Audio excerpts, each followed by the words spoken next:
Hello everyone, how are you doing? This is MD Tech here with another quick tutorial. In today's tutorial, I'm going to show you guys how to turn off high contrast mode on your Windows 11 computer.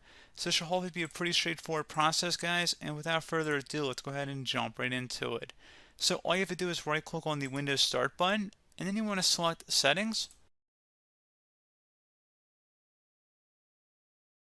Select Personalization on the left side, and then you want to scroll down, select Colors, and then scroll down again where it says related settings, contrast themes. Go ahead and open that up.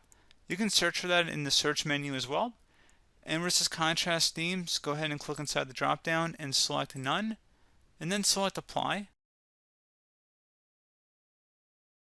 And that's all you have to do. So you might have to change back your desktop wallpaper, but so again, that should have been a pretty straightforward process, guys. You might have to change your wallpaper back, but that should be about it.